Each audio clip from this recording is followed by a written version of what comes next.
Your school is literally on fire. Flames everywhere, smoke filling the hallways, ceiling tiles falling, total chaos. What's your first move? Well, obviously, it's to line up in alphabetical order in a single file line, like you're going on a field trip to the aquarium and not actively being barbecued. School drills are ridiculous. I'm not just talking about fire drills, I'm talking about all of them. Tornado drills, lockdown drills, earthquake drills, whatever other apocalyptic scenario your school decided you need to be ready for. I don't know who came up with school drills, but I'm convinced that whoever they are, they couldn't read a full page of a Harry Potter book if you asked them to. Because these drills just make no sense. Let's start with fire drills, because this is the one everyone knows. It's the OG drill. Fire drills are supposed to prepare us for the event that the school catches on fire, which honestly is a real possibility. Like, have you seen people in chemistry class? Students watch one episode of Breaking Bad and all of a sudden want to start trying stuff. One time in my chemistry class, this kid, who I won't say his name, but his name was Derek. Anyways, Derek decided that he was gonna see what happens when he mixes every single thing that's on the table in the same beaker. And I mean everything. Every chemical, every solution, every powder. The teacher wasn't even looking when he did this. She was helping someone else. And Derek just started pouring things into the same beaker like he was making a smoothie. So I'm watching this happen in slow motion and I'm just like, Derek, what are you doing? Derek, stop. Derek. But Derek didn't stop. No. Derek never stops. And after a little bit, the beaker started smoking. And not just like a little bit, no. There was smoke surrounding the classroom. It was like, we need to evacuate the building type of smoke. So of course, the fire alarm went off. Not because of a drill, but because of Derek. And you know what the teacher said right when that fire alarm went off? All right, everyone, line up at the door. Line up at the door? Derek just created mustard gas and you want us to line up at the door? But we did it. We lined up like the good little boys we were, almost passing out, and we walked slowly out of the building, all while Derek's chemical weapon dispersed through the ventilation system. And from that day on, there would be points in time where whenever I stood up, I would just randomly get lightheaded. And this never happened before that day. So I'm convinced because we had to line up in alphabetical order in front of the door instead of just running out of that room as fast as possible, I got something wrong with me that day. Derek got suspended for 3 days for doing this, and he was pretty happy to say the least. The point is, fire drills are insane. First of all, let's talk about the fire alarm sound, because whoever designed that noise had one goal in mind, and that was to make students suffer. The alarm is so loud, it could wake someone's grandma up that's in a coma. It could shatter bulletproof glass. There'd be times where I'd be sitting in class at 8:30 in the morning, barely conscious. My eyes are half closed. My brain's running on like 2% battery, just trying to make it to lunch. And then suddenly, and my soul would evacuate my body before I could evacuate the building. You'd think you'd get used to it, but no, you never do. Every single time I heard that sound, it turned me into one of those chihuahuas that randomly shake the whole day for no reason. Why do they do that, by the way? And once again, the teacher would just go, okay, everybody, line up at the door. And you're just like, what? Like our ears are hemorrhaging and you want us to line up at the door? Dog, I'm about to hit stick whoever's in my way just to get out of this door. And then finally, your class actually does get outside and you see all the other classes. They're also just walking slowly like a parade of zombies.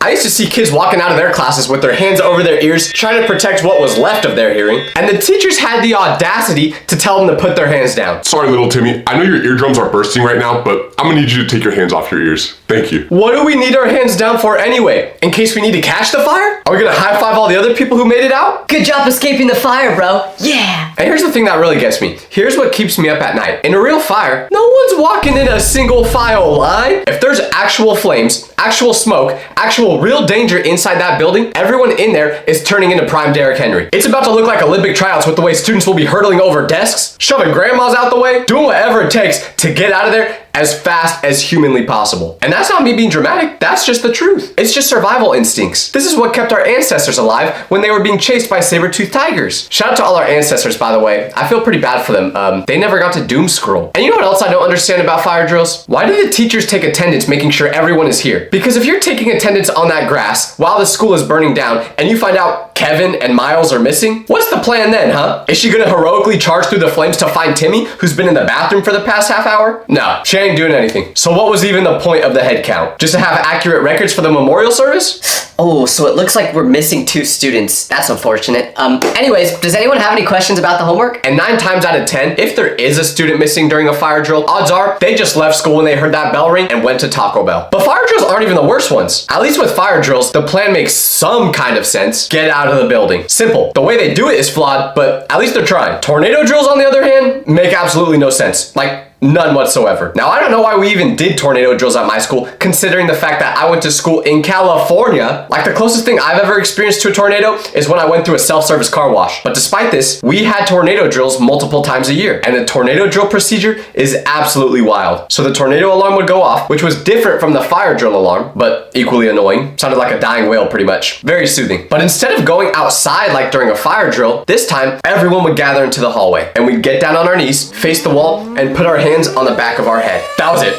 That was the plan. That was how we were gonna survive a tornado, by throwing it back in the hallway. I'm sorry, I don't see the logic. What exactly is that supposed to do? Is the tornado just gonna see us kneeling there and be like, ooh, they're in the tornado position. Guess I'll leave them alone. They clearly know what they're doing. Like, I'm just gonna say what we're all thinking. If a tornado hits our school, we're all gonna be on the back of a milk carton the next day. Like, we ain't making it past that. We're done. It doesn't matter if we're kneeling, laying down, doing a handstand. I'm not sure the people who created these drills know what a tornado really can do. A tornado will pick up your entire building and yeet it into the next county. I've seen it. Well, at least like on YouTube I have. And we couldn't even talk during these drills. Not at all. We had to be completely silent or else we'd get in trouble. And I get the logic behind that one, right? You don't want the tornado to hear you. Like, it's gonna change direction if it hears Arnold yapping in the hallway. I wasn't gonna go over the school, but I'm pretty sure I just heard Johnny sneeze. Let's go destroy his whole campus now. Let's talk about the position. The duck and cover. The fetal position. The I've accepted my fate pose. You're telling me that if a tornado hits, the best I can do is curl up into a ball and wish for the best? What is it protecting? My neck? From what? Flying debris? Let me just tell you this. If the roof is collapsing and there's debris flying at me fast enough to hurt my neck, me putting my hands over it isn't gonna do anything. I feel recoil just when I give people high fives. So a piece of wood flying at my head at 200 miles per hour is going straight through my hands. But we practice it like it's gonna save our lives. Like, this one simple trick is the difference between life and death. Matter of fact, has anyone watching this ever actually experienced a tornado at school and did this position? And if so, did it work? Meteorologists hate him. Local student survives a tornado with this one weird position. It's just not gonna happen. If the tornado hits, we're all in trouble. The only thing that matters is if the tornado decides to hit our building or not. But the most embarrassing tornado drill I ever experienced was during swimming class. We're in the pool, doing laps, everyone's in swimsuits. Hair's all wet, smelling like chlorine, and randomly, the tornado alarm goes off. We know it's not an actual tornado because we can see the sky and it's 75 degrees, no wind, and sunny. But our teacher blows his whistle and goes, "Everyone out! Tornado! Let's go!" we all get out of the pool. We're standing there dripping wet. And our teacher says, "No time to change. We need to get inside now." so I'm out here, just in swim trunks, not quite looking like a bodybuilder to say the least. And we had to all go over into the classrooms while everyone else is in their normal clothes. We're running through the hallways in swimsuits, leaving wet footprints. You could just hear our feet slapping against the tile. All the other students were staring, pointing, laughing, and someone yells, Why are they in swimsuits? I know that was you, Jimmy. I still don't like you. Someone else whips out their phone and takes pictures of us. So, if you ever see a photo of me from that day in the school hallway, it was AI, okay? It was AI. So then, we had to do the AO position you do during tornado drills, but soaking wet. And we're just in that position for probably 10 minutes. But since I'm wet, there's water leaking from my body onto the ground. And eventually, it leaked all the way to the student that was sitting next to me. So he got mad and said, Bro, did you just pee on me? "No." But he said it so loudly that I saw a bunch of people turn their head and definitely think I did do that. Now, we need to talk about lockdown drills. Now, you guys all know, this is my bread and butter. This is my time to cook right here. I'm a pro when it comes to these. This is where things get intense. Because lockdown drills are a uniquely American experience. Like, correct me if I'm wrong, but I'm pretty sure other countries don't even practice this. They're over there doing fire drills, maybe earthquake drills, and tea parties, or whatever they do in Europe. That's it. But in America, we have lockdown drills because we're America and we can't have nice things. Well, except for Chick-fil-A.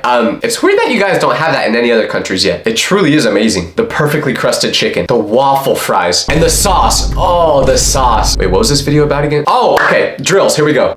The lockdown drill procedure is absolutely wild when you think about it. The announcement comes on, this is a lockdown drill. Teachers, please secure your classrooms. And then everyone goes into lockdown mode. First, you turn off the lights, because apparently the darkness will protect you. This is like when I thought if I put my covers on when I'm in bed, the monsters won't get to me. I just imagine an intruder coming on a campus and all of a sudden the lights shut off. So they're just like, Wait, where did all the students go? There must be no one here. You know what, bro? I give up. I'm going home. If only they had the lights on, I would have found them. And then the next step is to lock the door. Okay, that one actually makes sense. Like, obviously, if someone's breaking into your school, if your door's locked, it's gonna be harder for them to get in. I'll give them that one. 1 point for the drill designers. But then, here's where it gets crazy. Because the next step is for everyone in the class to go to one corner of the room. The same corner. All 30 students crammed into one spot, hiding, and you have to be quiet. Like, dead silent. No one's allowed to talk. No moving, no breathing too loud, just a pile of students sitting there in the dark, waiting. Now let me ask you something. If you were looking for people in a building and you opened a classroom door, would you not see 30 kids crammed into the same corner? It's like we're trying to make it easier for the school intruder. Instead of being spread out around the room where at least some of us will have a chance to escape, we're all just in one place. But that's the drill. That's what we practice. Huddling together in the dark, hoping that nobody opens the door. But here's the thing that really gets me about lockdown drills. Because all the students are forced to do these drills, right? Everyone knows the procedure. Shut the lights off and be quiet. So this seems like a good idea until you realize the intruder is probably doing the drills with us. They did these same drills. They sat in the same corners. They know exactly what's going to happen during a lockdown. So what's the element of surprise here? What's the strategic advantage? When they walk into a classroom and see that it's dark in there and no one's talking, you think they're going to forget all the times where they practiced this same drill? It's like playing hide and seek, but you told the secret exactly where you're going to hide before the game started. Okay, I'm going to hide in the closet. The closet that's in the bedroom, and I'm gonna hide behind the coats. So just don't look in there, okay? Please, thank you. But we still practice it anyway. I remember one